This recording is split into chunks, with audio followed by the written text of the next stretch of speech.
প্রিয় medical student, তোমাদের সবাইকে স্বাগত জানাই আজকের লেকচারে। আজকে আমরা হার্টের সেকেন্ড যে জিনিসটা নিয়ে শিখব সেটা হচ্ছে কার্ডিয়াক সাইকেল এবং হার্টের মায়োজেনিক কন্ট্রোল। তো শুরুতে আমরা যে জিনিসটা শিখব সেটা হচ্ছে হার্টের কার্ডিয়াক সাইকেল। তো কার্ডিয়াক সাইকেল কি, আগে তোমাদের এই জিনিসটা জানতে হবে। তো হার্ট প্রথমে কন্ট্রাকশন করে, এরপরে রিল্যাক্সেশন করে। এই যে মাসেলের কন্ট্রাকশন এবং রিল্যাক্সেশন হলো এই যে সময়কাল, এইটাকেই বলে হলো কার্ডিয়াক সাইকেল। তো এই কার্ডিয়াক সাইকেলটা তোমাদের ভর্তি পরীক্ষায় বেশ কয়েকবার এমসিকিউ আকারে আসছে।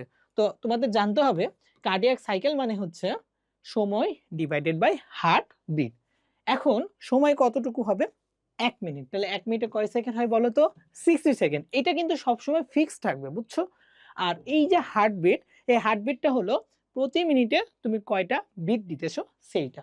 এখন নর্মালি একটা মানুষ প্রতি মিনিটে 60 থেকে 90টা বিট দিয়ে থাকে। কয়টা? 60 থেকে 90টা। এখন আমরা একটা এভারেজ ভ্যালু ধরে নিই। তো এভারেজ বিটের সংখ্যা হয় ভাইয়া 72টা। কয়টা বিট? 72টা বিট। তো এইটা হচ্ছে আমাদের কার্ডিয়াক সাইকেল। তো আমাদের এই নরমাল ভ্যালুতে আসে কত জানো? 0.8 সেকেন্ড। তাহলে এগুলো প্রত্যেকটাই কিন্তু এক একটা এমসিকিউ। তাহলে কার্ডিয়াক সাইকেল 0.8 সেকেন্ড। ওকে, এখন তোমাদেরকে জানতে হবে এই কার্ডিয়াক সাইকেলে কি কি জিনিস ঘটে। কার্ডিয়াক সাইকেলে মেইনলি 4টা জিনিস ঘটে।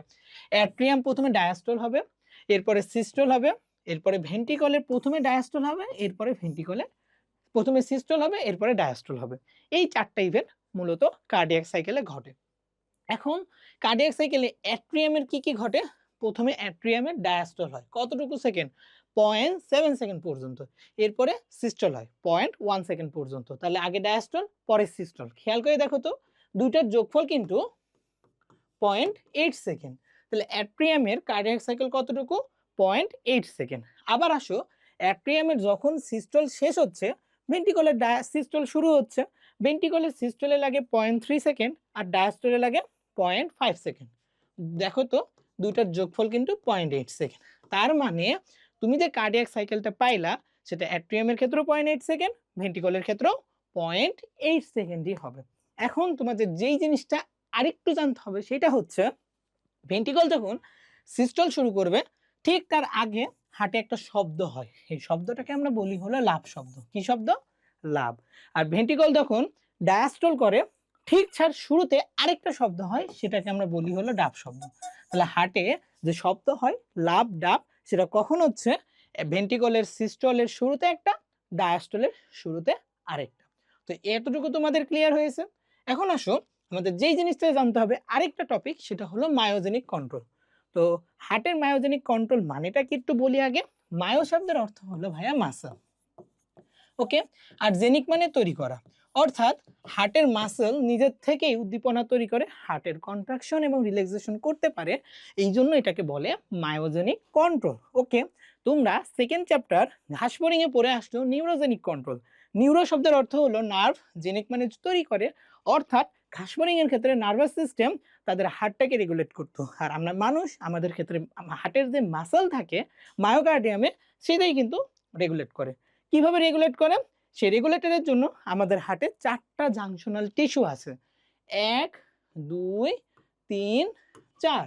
এই 1 নাম্বারটার নাম হচ্ছে ভাই এস এ নোড। দেখো, এস এ সাইনো, এতে অ্যাট্রিয়াম, তার মানে এস এ নোড যেটা থাকে সেটা অ্যাট্রিয়ামে থাকবে। এরপরে আসো 2 নাম্বার নোডটা হলো এভি নোড, অর্থাৎ অ্যাট্রিওভেন্ট্রিকুলার নোড। এটা কোথায় থাকবে? অ্যাট্রিয়াম আর ভেন্ট্রিকলের মাঝখানে থাকবে। এরপরে আসা হলো ভাইয়া বান্ডল ব্রাঞ্চ। এই বান্ডল ব্রাঞ্চের সংখ্যা হলো ভাইয়া 2টা, right and left bundle branch, যেটা 2টা ভেন্ট্রিকলের মাঝখানে থাকবে। এরপরে আসো ভাইয়া পার্কিনজি ফাইবার, যেটা হচ্ছে প্রত্যেকটা ভেন্ট্রিকলে পৌঁছায় যাবে। তো এই 4টা উদ্দীপনা তৈরি করে হার্টের বিভিন্ন জায়গায় ছড়াই দেয়, ফলে হার্টের মাসল কন্ট্রাকশন এবং রিল্যাক্সেশন করতে পারে। এখন তোমাদের যে জিনিসটা জানতে হবে, দেখো এই যে এসএ নোড, এই এসএ নোড প্রতি মিনিটে 70 থেকে 80টা বিট তৈরি করতে পারে। এভি নোড পারে 40 থেকে 60টা, বান্ডেল ব্রাঞ্চ পারে 30 থেকে 40টা, ওখানে পার্কিনজি ফাইবার পারে 15 থেকে 40টা বিট তৈরি করতে। তাহলে খেয়াল করো তো, সবচেয়ে বেশি বিট তৈরি করতে পারে কে? SA node. এই জন্য এসএ নোডকে বলা হয় প্রাকৃতিক পেসমেকার। এসএ নোডকে কি বলবো আমরা? প্রাকৃতিক পেসমেকার। আর এভি নোড যেটা থাকে এটা পরবর্তীতে সবচেয়ে বেশি বিট করে। তাই জন্য কোনো কারণে যদি এসএ নোড নষ্ট হয়ে যায় তখন কাজ করে হচ্ছে ভাইয়া এভি নোড। এজন্য এভি নোডকে বলা হয় সংরক্ষিত পেসমেকার। এবং এই দুটো ইনফরমেশন কিন্তু তোমাদের আজমল স্যারের বইয়ে ডিরেক্টলি নাই, তোমাদের জন্য ইম্পর্টেন্ট। ওকে, আরেকটা জিনিস তোমাদেরকে জানতে হবে ভাইয়া, এভি নোডাল ডিলে।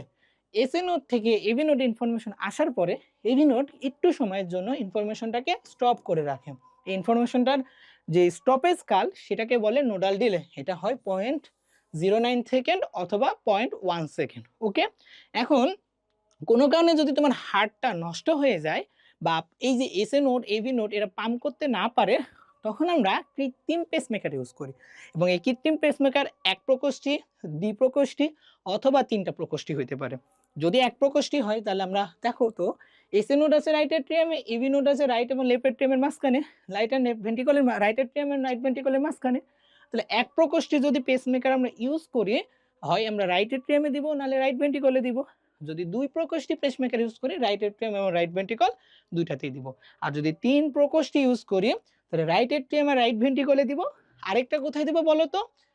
ছবিটা একটু খেয়াল করো, আমাদের লেফট ভেন্ট্রিকলের মাসেলের যে পরিমাণটা রাইট ভেন্ট্রিকলের থেকে 3 থেকে 4 গুণ বেশি। তাহলে লেফট ভেন্ট্রিকলে অনেক মাসেল কন্ট্রাকশন করা লাগে।